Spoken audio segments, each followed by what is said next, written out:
Welcome, everyone. Happy Thursday. I'm the Grace Strega, and I'm here to give you your daily collective read for today, Thursday, April 3rd, 2025. What do we have coming through in the cards for today? May I please have the first two cards in our 5-card spread? First two cards, we are starting our day off with today.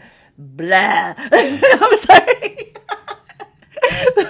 It's blah. All right, hold on a minute. It's Emperor in its reversal and Two of Wands in its reversal. These two cards together are blah energy. It's blah. Okay, and here's the thing about it. I'm not surprised to have a little bit of blah energy right now. We're coming out.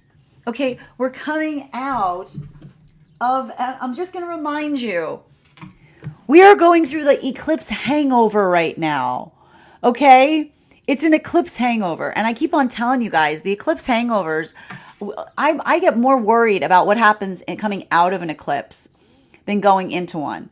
Because here's the thing, when you're going into an eclipse and you're doing wacky things in the eclipse, I guarantee you feel justified. And then you come out of it and you go, oh no. And I'm like, oh yes, that's why I was telling you guys not to do anything like, and here's the thing about it, okay? We're going to go through it again. It's not that you can't do things during eclipses.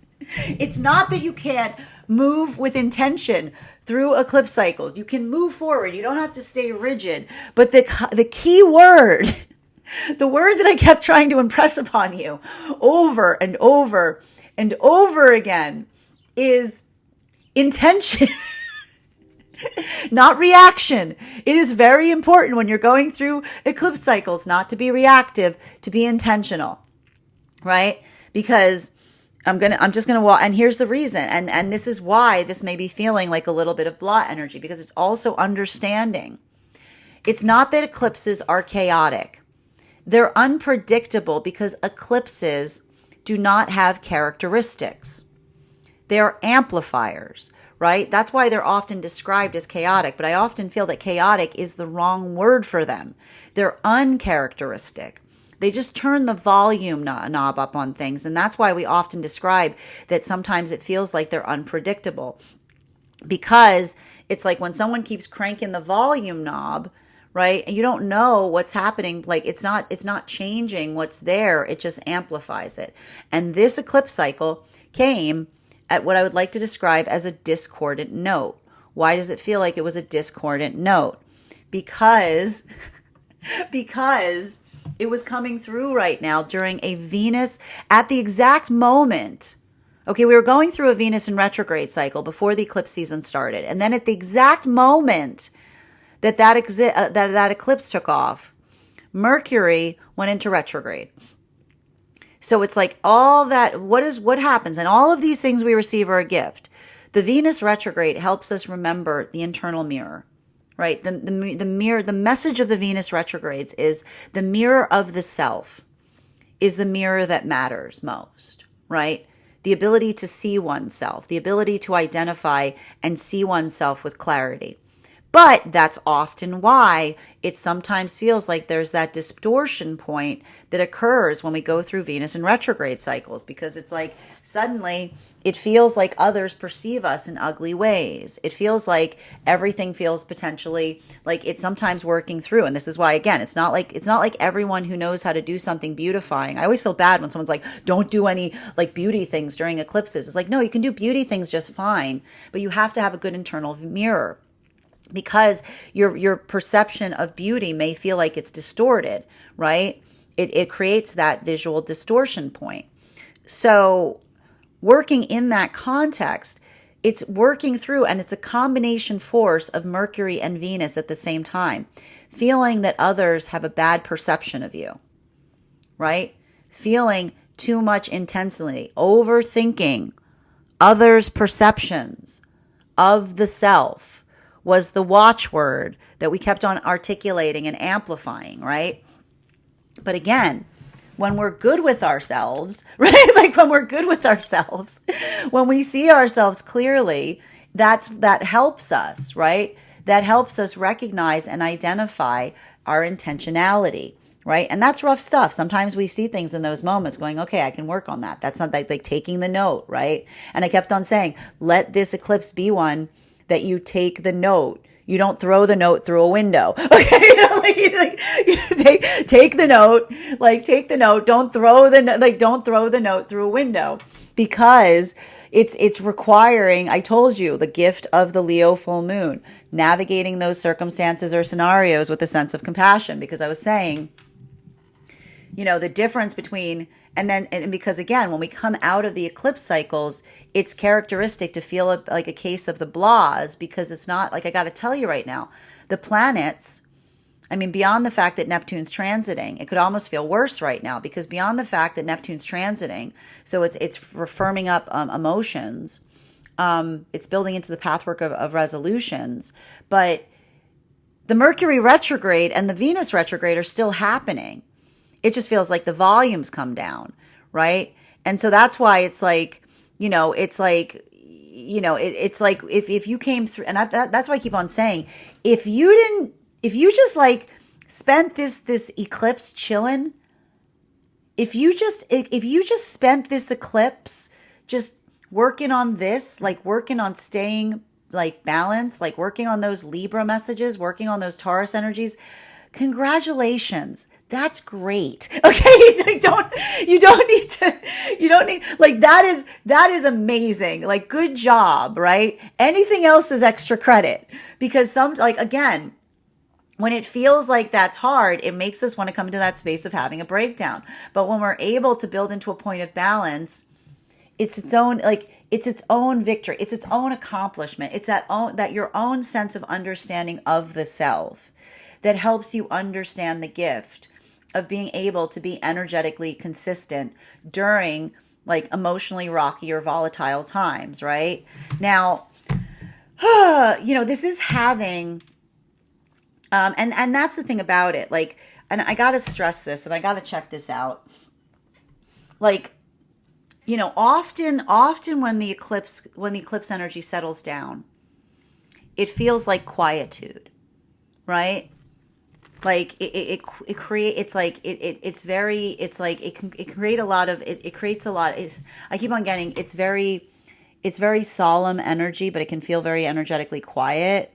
You know what I mean? Because we're coming back down out of the eclipse cycle. So it's like the amplification that goes down.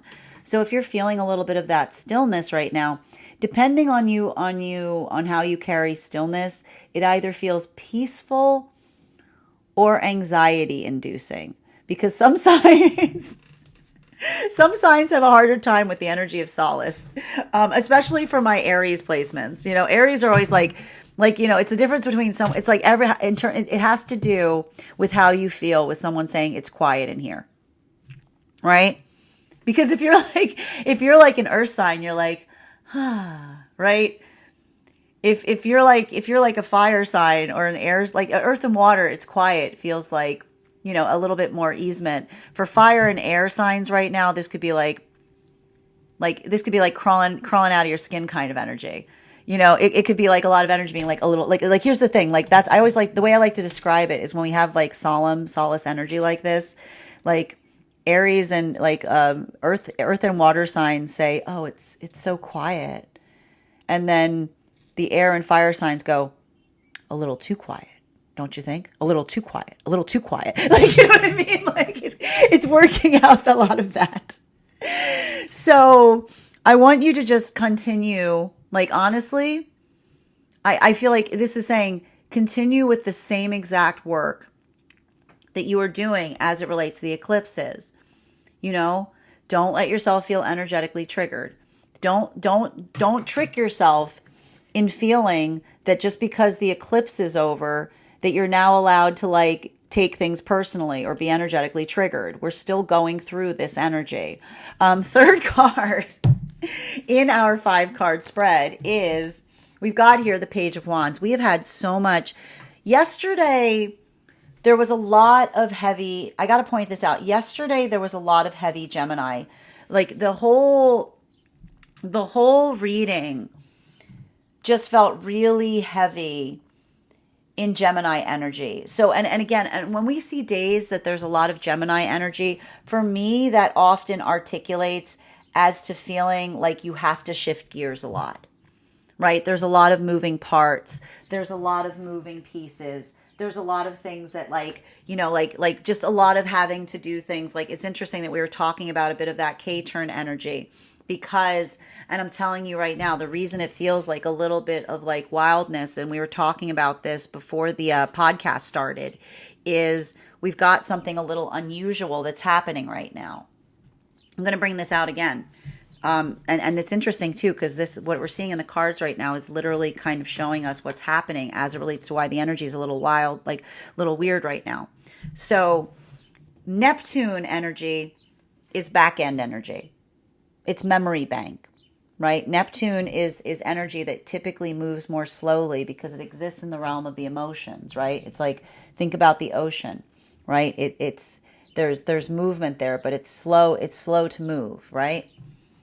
So typically we expect that Neptune energy is slow and behind, right? Like that, and that's not like qualitative, like that's not quantitative, it's qualitative. It's just the nature of the energy. It's like the end of it's like the load bearing aspect of energy that's at the end of something.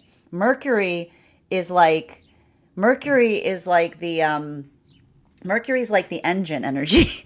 Mercury's fast. It's like lightning, right? It's like about ideas. It's about communication. It moves very quickly.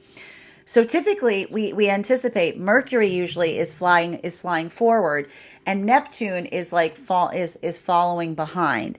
That's not happening right now. Okay? Because what we have that's happening that's very intriguing is that Neptune is moving into Aries. So Neptune is moving forward right now, and Mercury is moving backwards. So they're moving in a way like paradoxically to what we would often intend. And what's jammed up between them? Venus, right? So I keep on describing this as like it, and it's interesting too, because for a moment it felt like Mercury and Venus were going forward, and then it feels like they're pulling backwards. So I like to describe this as like, it feels like K-turn energy, because it's navigating the fact of like, you know, the past moving forward in unexpected ways, and the future pulling backwards, right? Remember when I was describing the fact that Renaissance energy was forming? This is like Renaissance energy, because what do we identify as Renaissance energy? Being able to look at the past in new ways, right? The meeting point of the future and the past that builds into the context of combination, wherein suddenly something has a significance or value that you could not recognize or identify before, right? But it's a little wacky, okay? Like, and this is happening right now across all the frequencies. Now, drawing two more cards to get clarification on how this is impacting the energies in connection. Can I get one card, please? Yep. We've got our Page of Cups in its reversal in combination with our Nine of Swords in its reversal. So this is interesting because our first five right now is just talking entirely about what's going on astrologically before we get into partnership. Because again, the other thing that we keep on getting right now, and this is interesting, is like I keep on getting the fact, like, I got to put it this way. Neptune is exalted in Pisces. Okay, Neptune in Pisces is exalted. It's like it feels good there. It feels right there, right? Because, you know, Pisces is fish energy, Neptune, the ocean. Like, and here's the thing that's happening right now is because Neptune is moving into Aries, I keep on getting, it feels a lot like, it keeps on being like, it's working through like dryness, right? Like this is what, like you see this dryness to a certain extent, but like there's something really important about that. This is why I keep on describing this as incubation energy, because what we're effectively seeing to a certain extent is like, and this is why I keep on getting that there's this really important lesson that's coming through right now with the transit of Neptune moving into Aries, but also with Jupiter and Gemini, right? Because the thing that we're seeing there, and we were talking a lot about this, about the lessons that we pick up upon with Neptune, which is Neptune, if these are circumstances or situations where it feels like one has to decide between an intensity of emotion or direction, here's Neptune on the scene that says, you don't have that. That's a ridiculous choice. Like Neptune's like, you can have both, because that's what Neptune has, right? You think about the ocean, right? The ocean has depth, right? The ocean is the space of understanding what we carry with us, right? But at the same time, even as the ocean has depth, you can also sail a ship across it, right? Neptune's lessons often tell us, especially with Neptune moving into from Pisces into Aries, that says, remember, don't confuse depth with direction. Those are different things. Something with depth doesn't necessarily have direction. Something with direction doesn't necessarily have depth. It's the joining of the two that allows for the context of what we identify as an integrated relationship. Because when we have a relationship that feels like it fulfills us, it serves both forces. It has the depth of the intensity of a connection, and it also feels like it moves us forward, right, towards our manifestation goals. So I keep on seeing there's a lot of energy right now that's occurring, that's working in that context as it relates to, again, and this is why I keep on seeing that the partnerships that are forming right now are chariot partnerships, because when we see the chariot card is effectively the card that unifies forces, right? We've got the two different energies in the chariot card that propel forward. So it talks a lot about the realm of relationship, that again, when we have the energy that serves the need of memory, the depth, and we also have the energy that serves the purpose of the self, like moving in towards the future, we build what feels like an integrated whole as it relates to our relationships, because it's the feels good and is good of healthy partnership. It doesn't just indulge the senses. It also nourishes the soul, because it has the space of being energetically fulfilling while also propelling one towards one's manifestation goals in a unified direction, right? Now, I keep on seeing that for a lot of energy right now in separation, I keep on getting 3 different modalities that are forming. These are either chapters that are closing around situations and circumstances where, again, there may be oppositional conversations that are occurring, because this is the energy that if one person is trying to fix something by talking about the depth of feeling, another is trying to articulate and amplify that depth is not direction. You don't fix something by talking about how you feel about it. You fix it by fixing it, right? And this is the energy that's having that moment of clarity and being able to identify and recognize the difference between depth and direction. That's frustrating, right? It's infuriating sometimes when we recognize that, because sometimes when we get in that space that we feel that amplification point, another person is holding on too tightly to how they feel, that they can't give clarity as to where something's going. It's like it can be maddening, because it feels like it's a solvable problem. That's why I keep on seeing that for a lot of the energy right now coming into divine union, articulating, disassembling on those experiences of the past, trying to articulate to another that the reason that one is in separation isn't due to a lack of connection, but feeling the confusing moment in experiencing a relationship that had a lot of depth but wasn't providing a lot of clarity in terms of what that directionality is. I keep on seeing that this is the energy that is building into chariot partnerships right now, because this is the energy that's saying to one another, rest assured, the one thing I can promise you as we start to build into depth is you will always know where this is going. You will always know what the direction is. This is energy that is building new relationships, prioritizing the direction, right? And that's not building in a place of ambition. This isn't the energy rushing ahead. This is energy building in trepidation, healing from experiences in the past, because when we feel too much for another, but we haven't done the work in healing from our fears. Remember, our last cycle is all about warrior energy. Then the depth of intensity that we feel for another doesn't feel like love. It feels like we're trying to give someone our fear. And that's why there's some trepidation in these connections. They're not coming together as quickly as the energy of the warrior partnerships that we saw in the last cycle. Because this is the energy that as they build towards each other and as they work to disassemble how they feel, remembering that disassembling is not disassociating. Disassociating is pretending not to feel, trying not to feel. Energy disassembling is trying to take something apart in order to build it back better and to understand it further. This is the energy that says to one another along the way, rest assured, you are safe with me, because I always do the work in understanding how I feel before I react to it. While for masculine and feminine energy coming into divine union right now, I keep on seeing that there's a lot of energy right now coming into divine union that's in the process of transformation. This is a lot of energy that's going through that work of feeling like the roughness of this Venus retrograde cycle, potentially seeing a blind spot in the past that they couldn't see before, either about the self or around the self. But in the moment that we see that, this isn't the energy that gets overwhelmed by it. It builds their intention. It builds that sense of purpose, right? And so I keep on seeing that there's a lot of that energy that's finding the determination and identifying what that work is. It feels like resolution energy. While for masculine and feminine right now, deep within divine union, I keep on seeing that for a lot of this energy deep within divine union right now, this is all fermentation lessons. And what does that mean? It has to do with the firmament, right? We've got the energy and separation all doing transmutation. We've got the energy coming into divine union right now, all doing transformation. We've got the energy deep within divine union right now, working on fermentation, which basically says when something is important, we hold on to it. And it's not stubborn, because when we're stubborn and we hold on to something, we can't explain why, right? It usually identifies a blind spot. We say because it feels good, right? It makes me feel good about myself. But when we're working on something that is important, we can identify something that is intrinsically important. It's because the higher self is always willing to explain.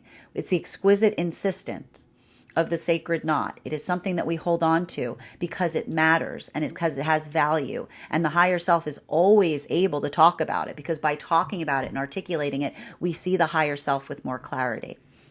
And so a lot of that may be feeling like that resistance point, potentially even navigating circumstances or situations where you may be being insisted upon something and another person is being stubborn about something. That can be frustrating. So there's a lot of frustration that we're working through right now. Continuing to get clarification between our Emperor energy in its reversal and our Two of Wands. I got to stress this Two of Wands has been popping up in our readings over the last few days a lot. And when I see Two of Wands energy like this, it often talks about transits, right? Because it's parallel. Can I get one card to clarify? There's that Devil card. So again, I feel like there's something really important that's occurring right now. And this is happening across all the frequencies as the difference between finding, again, integrated relationships, right? And what do we identify and recognize in an integrated relationship? Feels good is good, right? What is feels good is good? Feels good, right? We're going to talk a little bit about the ego here, right? It's not about shedding the ego entirely. The ego is important. Everything that we have is built to protect us, right? What happens when our ego is too large? It's like a shield. We can't see over it, right? It doesn't allow us to connect with others. But again, when we don't have the ego there, we lose our own sense of identity, right? So we work in the context of trying to build a healthy ego, which is one that we can see and observe, that we feel proud of. Having an ego we feel proud of is the best way I like to describe it, right? While the higher self has ideals, it works in the context of trying to understand. It tries to move us into a place of perfection. Again, we don't overcorrect. We remember that is something that's always out of reach. It's always a bit out of our grasp. It doesn't mean that we don't reach for it, but we give ourselves compassion as we do so. So I keep on seeing that there's a lot of energy right now that is looking towards relationships to identify and recognize whether they serve that energetic sweet spot. And what is the sweet spot of a healthy energetic connection? Feels good is good, right? Works in the context of, again, feeling good for the emotional self, the egoic self, the self that recognizes the self, and also helps us, the ego that we feel proud of, and simultaneously serves the benefit of the higher self, the energy that we aspire for, the energy that we hold energetically sacred, the energy that we try to move ourselves towards in the act of personal becoming. And so that's why I keep on seeing right now, and I need to point this out, Sometimes we are in relationships that are so built upon manifestation, but we don't feel the depth of intensity of an energetic connection, right? Sometimes that feels like it's over tilted in relationality to feeling like it's just aspirational. Sometimes we have relationships that they're too deep. They're only existing in the realm of the emotions, but then they create confusion because they create those spaces or places wherein we don't know where they're going, right? So we work, again, and when we're in healthy partnership, we're always calibrating for these, right? We're always recognizing and identifying. We're changing in the wake of them. We're always doing that work on the self, but we also build healthy relationship with counterpart in order to feel like we are in energetic alignment.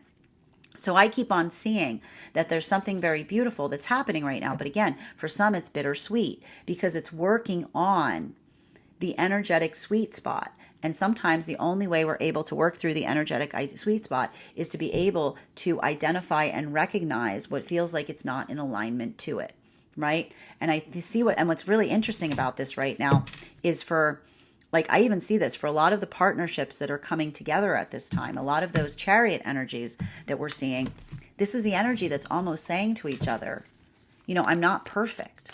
Remember how these messages move up and down the frequencies? Remember how the energy that was coming into divine union is now like, this is the energy that's working through the same exact lesson that we saw the energy within divine, like coming into divine union was working on, which is saying, maybe even recognizing some spaces here where their manifestations are different. But this is the thing that's really beautiful, which is, again, when we build into alignment, it doesn't mean that we have to be in lockstep, right? When we build into alignment, it doesn't require us to be exactly alike. It requires us to be energetically synchronized, right? And I kept on telling you right now that there's something really important that's occurring in relationality to identifying some of these chariot lessons, which has to do with synchronous lessons, right? And what is a synchronous lesson? It is not necessarily having to be doing the exact same work, but understanding that something that one is working on in the self, and then recognizing that what another person is working on, they feel an attunement, right? They can learn, they can take a page from each other's book. In fact, synchronized lessons to a certain extent work even better than lessons that are in perfect alignment, because when you're in a synchronous lesson, there's always something that the other has that can be an additional benefit to you. So when we're in healthy alignment and we build into the context of synchronous lessons, we are observant, we're patient, right? It doesn't require us to be in the same space, but we have to be looking towards counterpart as student, right? That moment where we recognize and identify, right? We allow for that beautiful synchronicity where we see something that can inform our own journey, right? That we never would have recognized or identified where we're not in the energetic combination with another. We often experience this in this life as points of sublimity, right? Sublime timing. Sublime timing are moments when we encounter another on our journey that is working through a synchronous lesson to our own. So I keep on seeing that there's a lot of this work that, as it relates to these new energetic connections that are working through. And this is why when we dwell on things, we don't allow for the ability of a synchronous lesson to occur, right? Because when we become fixated on something, we don't see. When we become focused on something, when we get so concerned on why something is not working, we don't recognize what we're saying in the space of saying, why isn't this working, right? Often it's because we understand that we are out of sync. We are not in sync. We are not experiencing a moment of synchronicity with another. And that's not to say that one person is in a place of positivity or negativity, but it's identifying and recognizing that, again, this is what often happens. If we're trying to move something forward and another person likes it just the way it is, right? This is something that is an asynchronized relationship, right? It creates that space of impossibility, which is often why we talk about, like, this is why you never hear me talking about twin flame journeys, because when you start feeling that tug and being like, why isn't this working? It's like the identification of something saying it's an asynchronized lesson, right? It's not about forcing it. It's about identifying and recognizing what is occurring there. So I keep on seeing that for a lot of the energy right now, I keep on hearing that, like, there's some energy right now coming into new connections saying, I don't find it romantic anymore to be in a situation that feels like it's asynchronous, right? Because it creates, what does it create? Wasted energy. Like, see all that energy when you're pulling on something and you're pulling in, it's like the opposite of a synchronized lesson. It's like you're spending all of your effort trying to pull on each other and you're not going anywhere. It's like it's a tug of war instead of a chariot. So I keep on seeing that for a lot of the energy right now, this is either identifying in separation, situations that are asynchronous, like creating that tension. It feels good, doesn't it?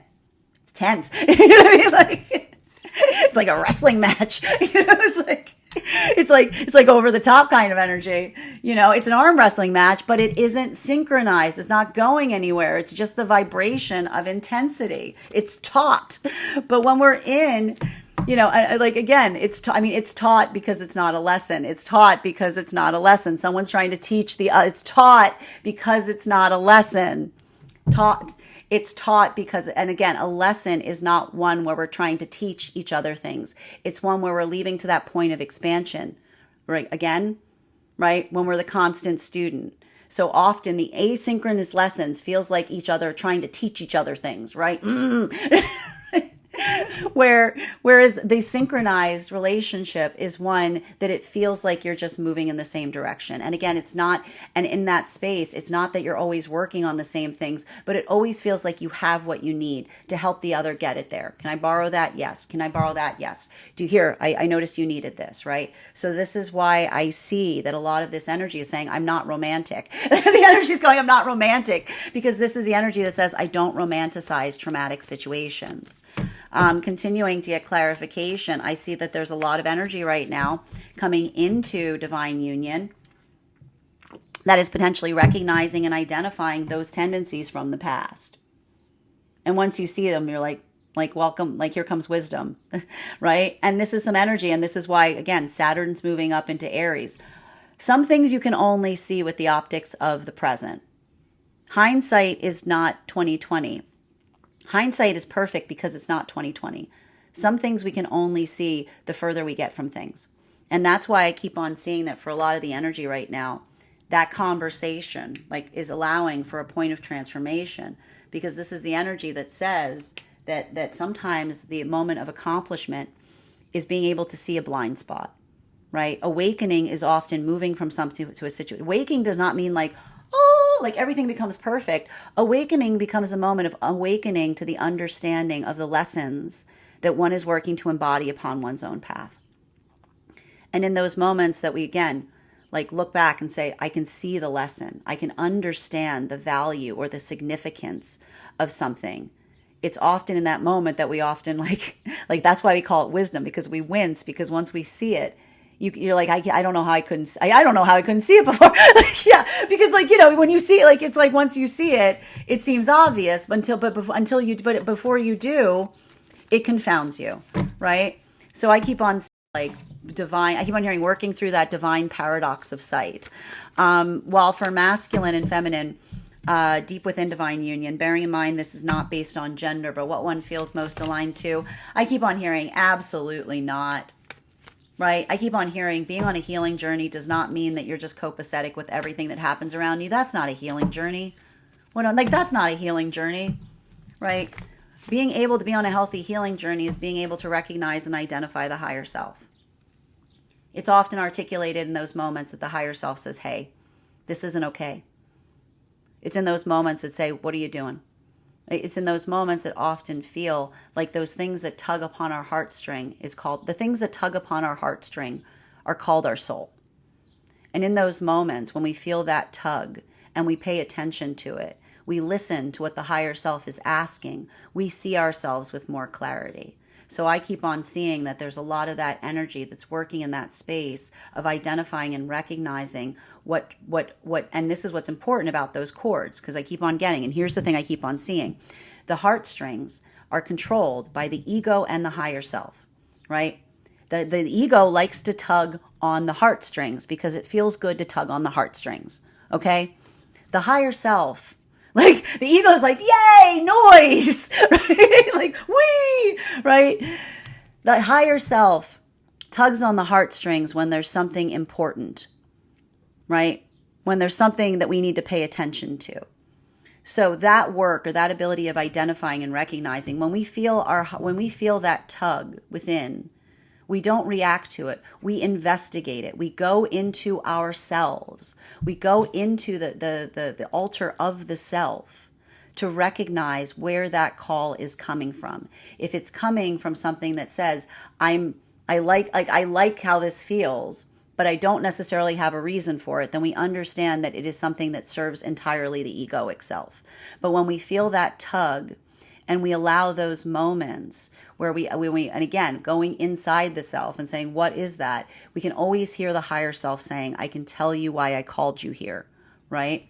And I keep on seeing that ability of doing so is what is allowing for that conversation, if you will. It's allowing for that clarification, because it's a difference between because I want to versus because this is why.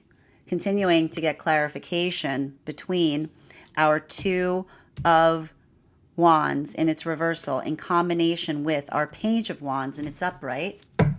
One card to clarify, please. Clarification coming through right now with our Two of Pentacles in its reversal. The higher self always has, I keep on hearing, the higher self always has that reason. The higher self always wants to tell us why. The higher self is always willing to have that active energetic conversation, right? The ego, I like to describe this. The ego, it's not that the ego is negative. It's like the ego is like bodyguard energy. It just wants to protect us, right? It doesn't think so much. It just does what it feels like it needs to. And that's why we have to do the work of healing through our fear. Because when we heal through our fear and we understand it, we can understand where the call is coming from. And so again, it's not a situation, right? We work in the context of understanding ourselves. It doesn't mean that we get rid of the ego entirely. You need that guy. That guy loves you. You know what I mean? That's a part of you that tries to protect you, right? And the higher self is trying to help you become even better. So when we have a healthy relationship with ourselves, right? We have a healthy relationship with both the higher self and the egoic self, right? And the egoic self, well, we have to say the egoic self. We say, buddy, I love you, but sometimes you get a little out of hand. Okay? Like we say, buddy, I care about you. I know you want to protect me, but sometimes you get in the way of me being able to see or hear anything, right? This is why we confront our own anxiety, our own fear. We say to the higher self, and the higher self says, the higher self loves us. And they say, I understand that what you're giving towards us, that sense of perfection, it's at my own timing. Right? Because that's something that's always above us. It's always requiring a little bit more of us, right? And so that ability of doing so, but not being too hard on oneself in the journey of understanding the self. Like this is how we build into the context of building an integrated, complete experience, both in our lives, in our relationships, and in the context of communicating with each other. And this is why I keep on seeing that there's something very fundamental and necessary that is occurring right now in relationality to a lot of that work. Because I keep on seeing, this is why I keep on hearing it's chariot energy. Because this is the energy in separation. This is why these are not forces right now in separation that are just hitting the ground running. This is not the warrior partnerships that we saw a few months ago, right? These are energies that are navigating with a sense of care, because what we're effectively recognizing and identifying is these are the energies in separation that are building upon identifying and recognizing if they share the same manifestation goal. But now they're working on the energetic connection. And because there's a lot of trepidation here, I see a lot of energy in separation that are healing from circumstances or situations. And this is, again, coming out of some of that warrior energy. Remember what we said, what was happening during the warrior? Like there was a lot of intensity that was occurring during that Mars retrograde cycle. It was a lot of having to confront the fears of the self. And what were the lessons that we took out of that for energy and separation? That having an intensity of feeling for someone isn't love. Having an intensity of feeling for something, how we feel inside is how we feel inside. Our ability to communicate that outward, the way our love feels like love, is by us being able to navigate our own sense of fear. That's why when we're too afraid of connections, we often ruin them, right? Because when we let the fear get the better of us, then when we give our love to another, it doesn't feel like love. It feels like we're just dumping our fears on each other, right? And so I keep on seeing that there's a lot of energy right now that is not worried about finding love. They're not, it's not like they're worried about finding love. They're worried about finding love that does not feel like love. And so even in this space, and this is why we keep getting this Two of Pentacles in its reversal, this is the energy that says in the act of being able to energetically disassemble something, this is the energy that says to one another in that context, you're safe with me. right? This is the energy that says in that context, you have nothing to fear here, because I guarantee you that I don't feel something and then just let the force of that emotion propel me outside of myself. I hold the reins on my emotions, chariot energy. Continuing to get clarification between our Page of Wands in combination with our Page of Cups in its reversal. Can I please have one card to clarify? These are energies that are building slowly into connection because there's a lot of trauma from the past. There's a lot of trauma here. And I keep on seeing a lot of that energy in separation. And I keep on seeing the beautiful thing about it is this isn't energy that is reacting to the trauma. They're articulating upon it. They're not using the trauma as an excuse either, right? Because again, when we're working through something, sometimes we get energetically triggered. But the ability to observe and recognize our triggers is what makes us safe to love one another. We've all got trauma. We're all triggered. And that's why I keep on hearing for a lot of the energy in separation, I keep on hearing the energy say, my trauma is not a reason to allow my love to feel like love. And this is why I keep on seeing that a lot of energy right now is understanding that overcoming trauma isn't about making it okay or pretending it doesn't happen. It's learning how to carry it so that it doesn't mar what it is that we give to others. Because that's why sometimes when we're too traumatized, it's very hard to love. Because what does trauma create? It creates fear. When does our love feel like love? Our love feels like love when we overcome our fear. So I keep on seeing that there's a lot of the energy right now working in that context, not trying to pretend they don't have trauma, but working to understand the trauma they carry so they can, and this is all Chiron lessons right now, so they can disassemble the fear they feel to make sure that they continue to perpetuate a love that feels like love. While for masculine and feminine that are coming into divine union, bearing in mind this is not based on gender, but what one feels most aligned to, I just keep on seeing a lot of this energy going through a lot of this, I keep on getting an emotional cleansing process. What does an emotional cleansing process feel like? There may be a lot of grief that's being released here, a lot of navigating through frustration, a lot of articulating upon what one wishes one can change. But this is the energy that says that they don't wish, right? And that's the energy that says if they look back on something that they wish they can change, the gift that they say is the gift is the present, because the present is the space where all things are possible. While for masculine and feminine, deep within divine union, this is the energy that, again, I keep on seeing the frustration point for energy deep within divine union has to do with the difference between firmament and stubbornness, right? And we talked about this. And it has to do with defensiveness too, because, and I'm going to again use a word that's been coming up, and I got to just say, every time I use this word, I don't want you to misunderstand the way I'm using this word, because I'm using it in an archaic way, because this is a word that's being brought to me. And the word is dumb. Now, when I say dumb, please understand, I do not mean dumb like the insult as it relates to intelligence. I'm talking about dumb in its etymology of numbness, right? Dumb is a dampener. When we dumb something, it is not high frequency. It literally dampens something. So defensiveness is dumb, because when we get defensive, we don't want to hear something. Often because we don't like it, because it feels like an energetic attack. Now, it's not to say that there are not situations where it is validated to get energetically defensive, right? Especially in those moments, it feels like something challenges or triggers us. But when we work on making sure that we're not being dumb, right? I understand this. I don't mean dumb I mean dumb. When we work to understand ourselves, we constantly work to investigate when we feel defensive to make sure we're not feeling dumb. And the way we can tell if we're not feeling dumb is what we just said. When you're feeling dumb, the ego says, I don't like that. Go away. You know what I mean?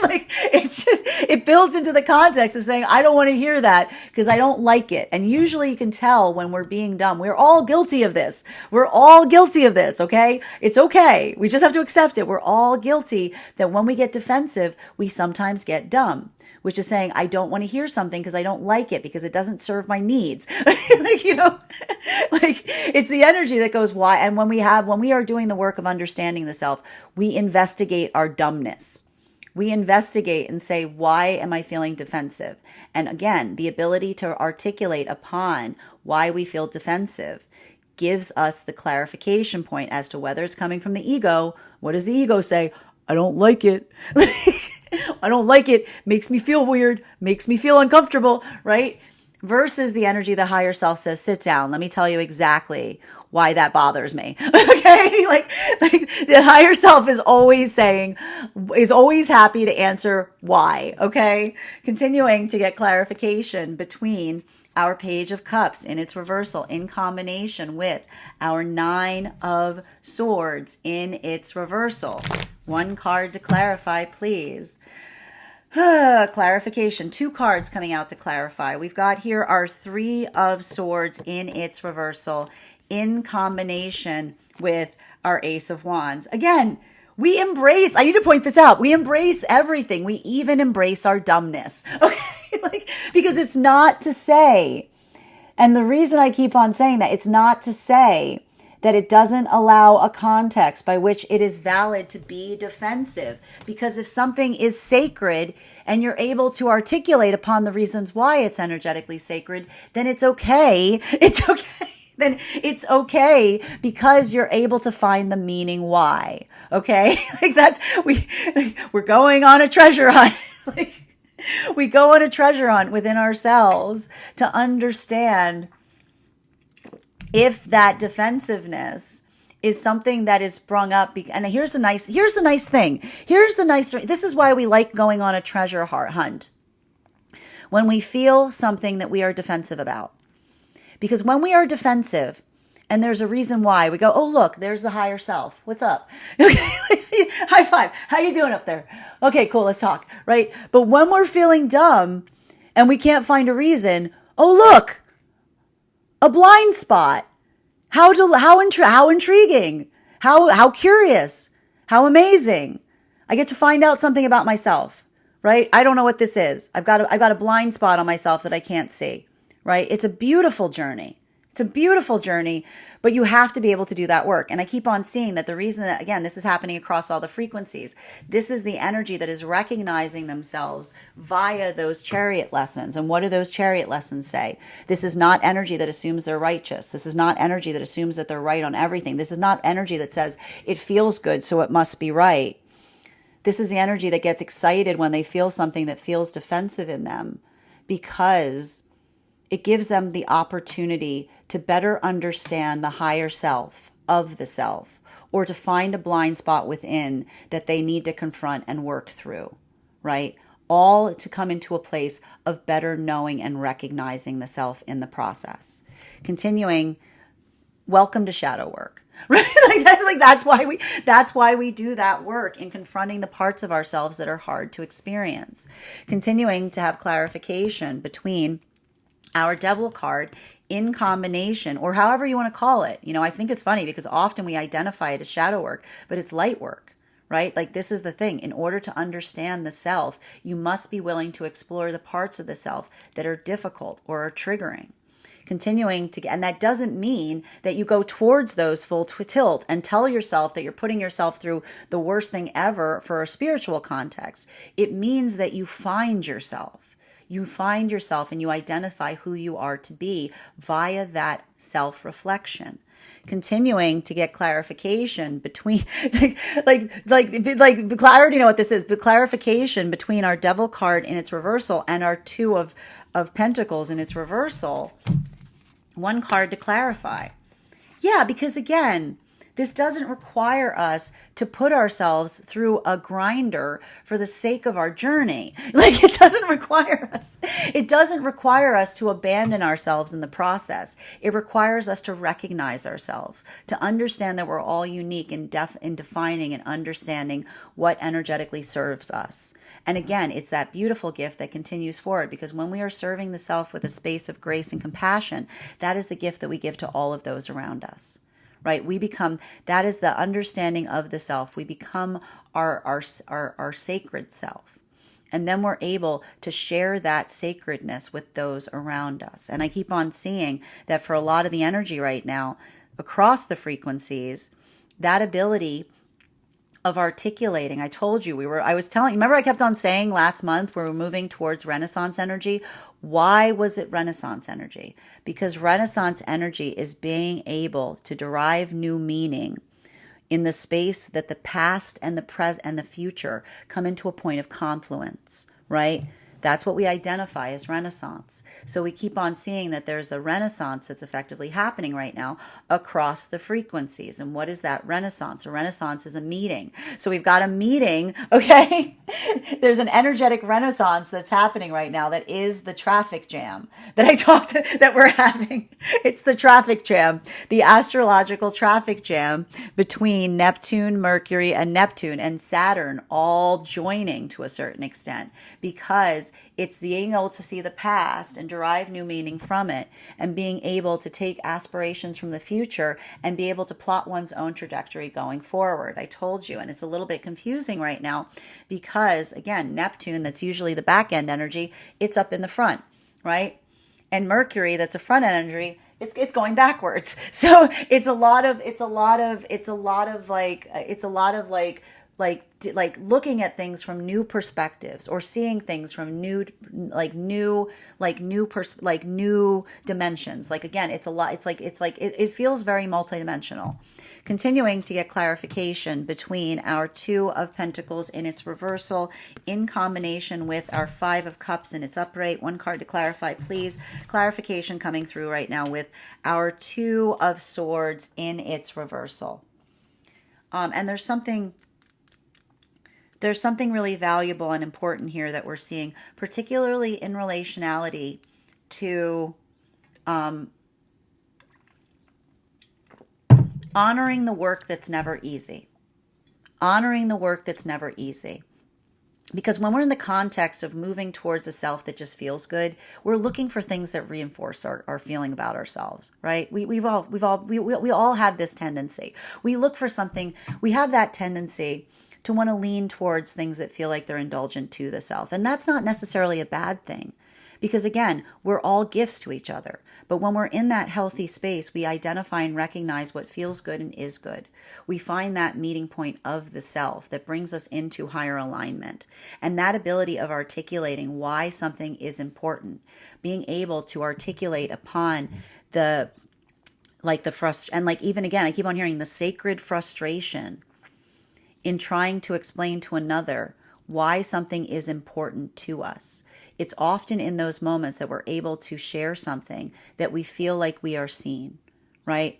That we feel like we never are we more seen than when we communicate something that is important to another, and we grasp that they themselves not only recognize the intrinsic value it has, but also share that intrinsic value. And I need to stress this: it does not require us to share the same intrinsic things, right? The reason we describe something that is intrinsic, and then this is what's beautiful about it, something that is intrinsic is divine, because we always find it.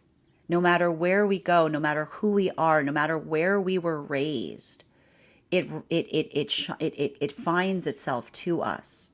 It reaches across dimensions. It reaches across existence. And that is often the articulation of what feels like it is energetically divine. And so I keep on seeing that for a lot of the energy right now in separation, this is difficult. Because, and I keep on seeing this, this is why I see that there's a lot of fragility that is occurring right now for energy and separation as it relates to the clumsy fallacy of building into an energetic connection with someone and saying, let's just see where this goes. There's nothing more dangerous than building into a context with someone and saying, let's just see where this goes, because we all carry a map within us. We all have a manifestation that we're moving towards. And when we build into the context of saying, let's just see where this goes, without giving each other our maps, then inevitably we become connected to each other. And then we suddenly realize that our maps are pulling us in incredibly different directions, right? And often in those moments, that's when we get into those spaces where we feel like we have those connections that, again, we have that tug. We have those moments that feel like they're energetically impossible because they're asynchronous. You just energetically connected with someone that's experiencing an asynchronous lesson to you. So now you've got the oppositional point of feeling the connection of sharing something with another, but recognizing that your manifestation is driving you in different directions. Again, and this is why I keep on hearing that this energy is being very conscientious as it relates to partnership, because this is the energy that doesn't look at that as romantic.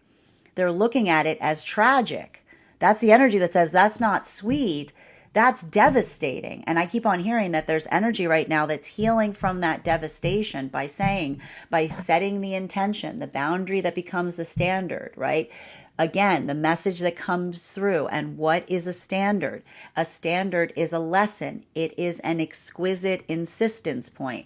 So there's some energy right now that's moving trauma into an energetic standard. Same message we see deep within divine union, right? When we say never again, but we're able to explain why, that isn't being stubborn. It is something that we understand is building us into the context of exquisite insistence. Something that we recognize and identify is helping us see ourselves more clearly and understanding the lessons that we've learned upon that journey. And that's happening across all the frequencies. Continuing to get clarification right now between our Four of Cups, our Ace of Wands, and our Three of Swords in its reversal. May I please have one card to clarify? Clarification coming through right now with the Knight of Swords in its reversal. I got to tell you, I'm not surprised to see this card. This card's been popping up like hotcakes ever since we were going through this eclipse cycle.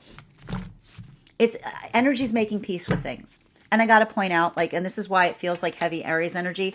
Aries know how hard it is to make peace with things. Making peace with things is rarely peaceful. That's what often that is what Aries lessons often teach us. Making peace with things is a battlefield. It is hard. It is rough on those streets, because making peace with things, the word is make. You make peace. You don't find peace.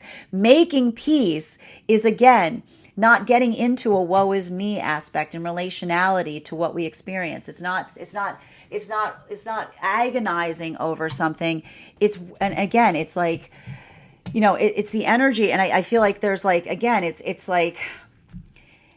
it's working to move something into a place that it doesn't feel like it anchors you, but it feels like it energetically serves you. And it can be frustrating. It can be anger inducing, right? And I keep on seeing that there's something about this, that letting off that frustration. This is the energy that says it feels good to get it off the chest. But I need to point this out. When we have a heart opening, right? I need to stress this. The difference between projecting, okay? The difference between projecting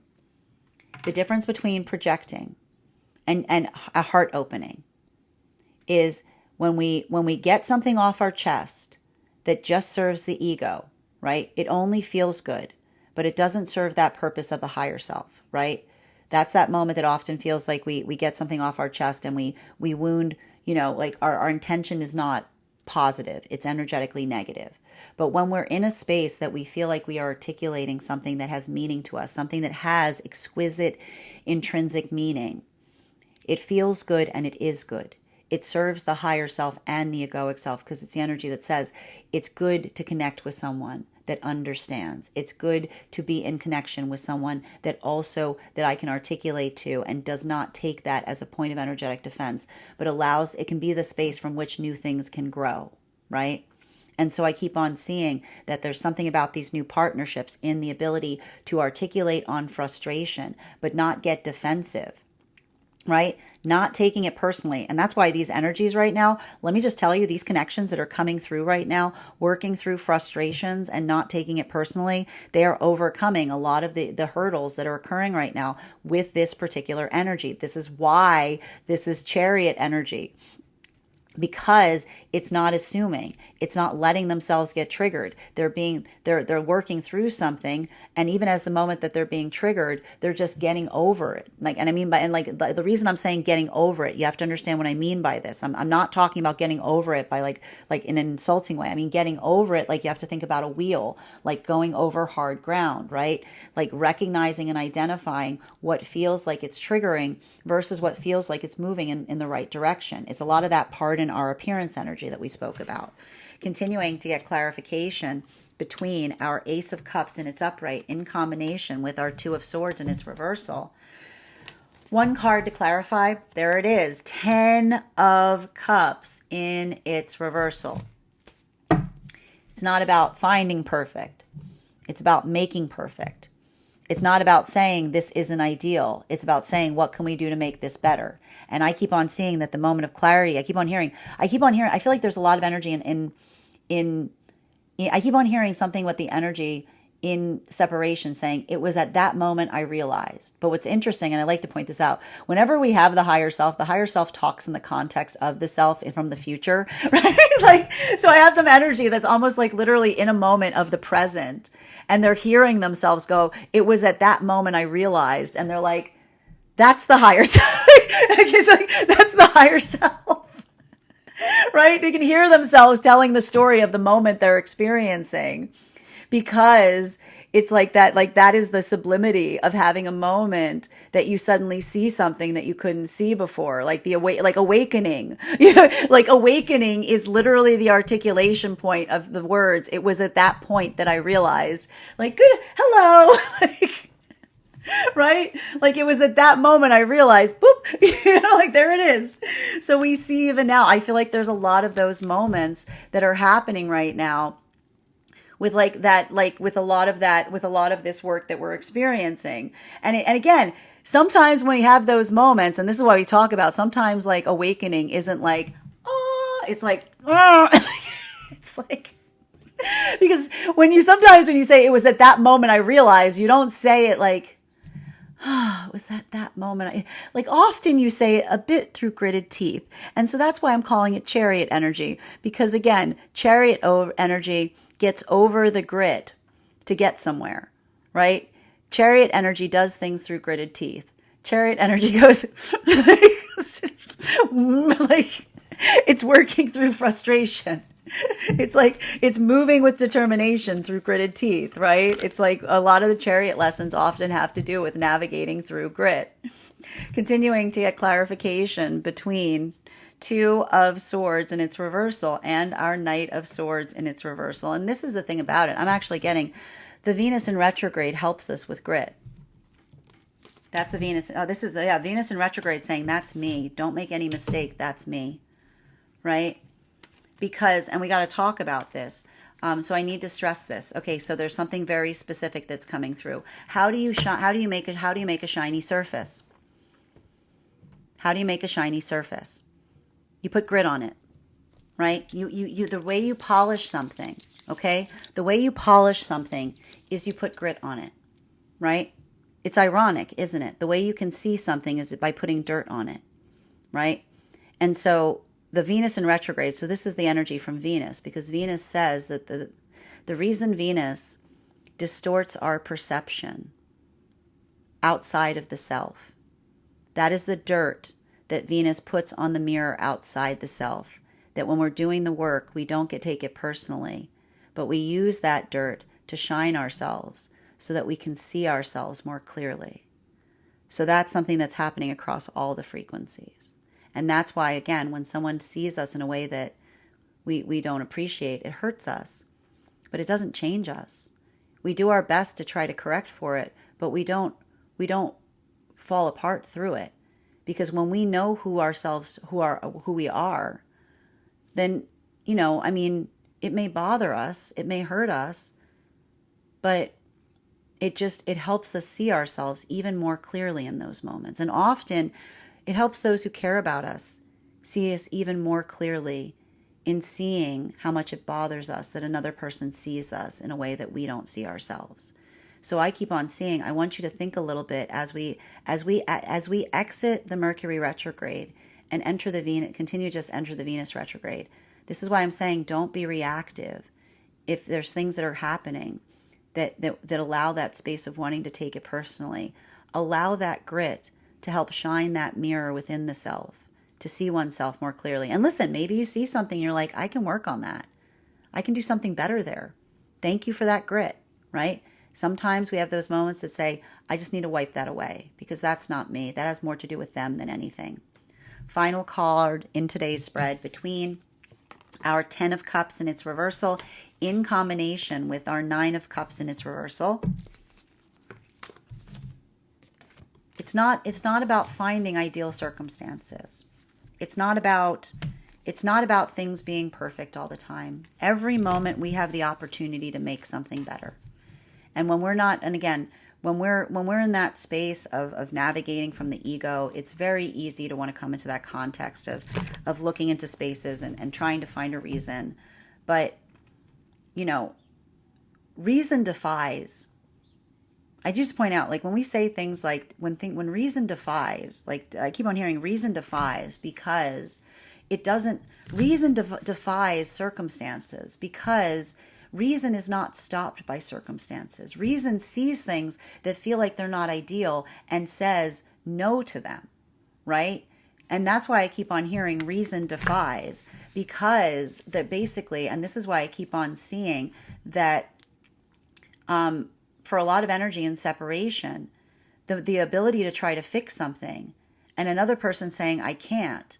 I keep on seeing the modality of clarity is looking at someone saying, you're saying you can't, but what you're really saying is you don't want to, right?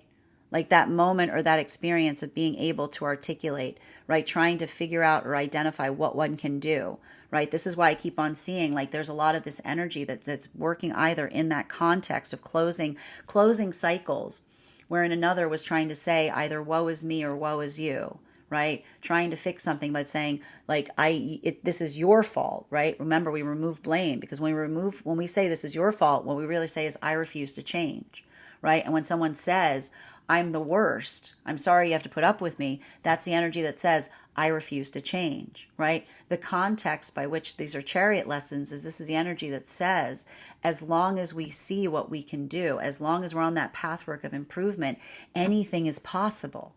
Reason defies, right? Reason always, there's always something one can do. And it's being able to find, and I keep on seeing a lot of that energy right now in separation, navigating through the asynchronous lesson. That's a lot of the energy that said, I recognized in that moment that we wanted different things because I was saying, let's do it. And they were saying, I could not, right? Like it's that moment of someone saying, this is what we have to do to change it. Another person saying, no, this is your fault. Like saying, I refuse to change, right? And so I keep on seeing that there's a lot of that pain point there. But even in that pain point, there's a moment of expansion. While for these new energetic connections, this is why this is chariot energy. They're building towards each other with trepidation because they're saying to one another, as long as we have the same goal, now we just need to build upon the connection. Now we need to see how much we can allow it to grow. I told you it's incubation energy. So what is the energy building into connection doing right now? They're planting those seeds. While for masculine and feminine, deep within divine union right now, this is a lot of like...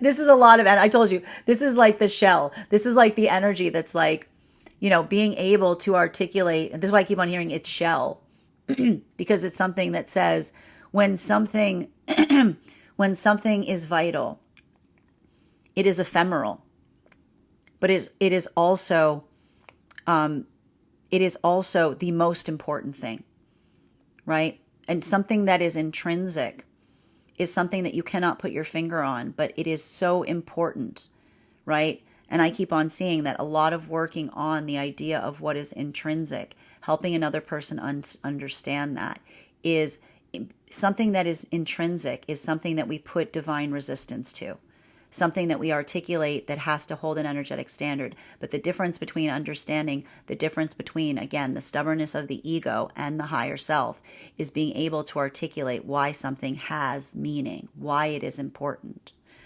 Bottom of the deck on this reading, especially with this 8 of Swords in its upright, I just keep on seeing that for a lot of the energy right now, it's working through the frustration.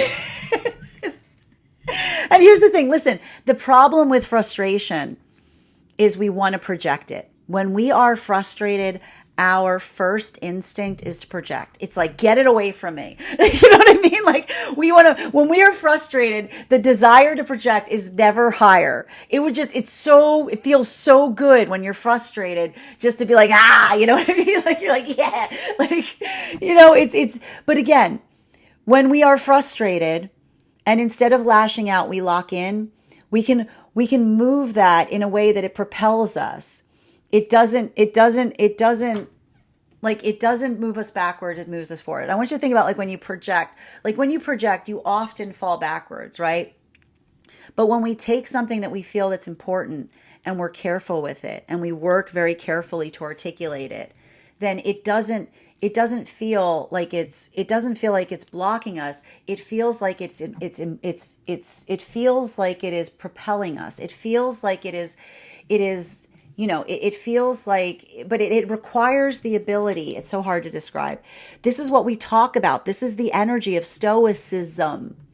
Okay? Stoicism is experiencing the moment of frustration and instead of projecting it in that moment, becoming stronger, finding the weight to carry something that is frustrating and moving through it with intention. So I keep on seeing that there's a lot of work that's happening right now in relationality to stoicism, understanding that stoicism isn't just turning off the emotions, but working through frustration and letting it become something that fortifies you instead of frustrates you.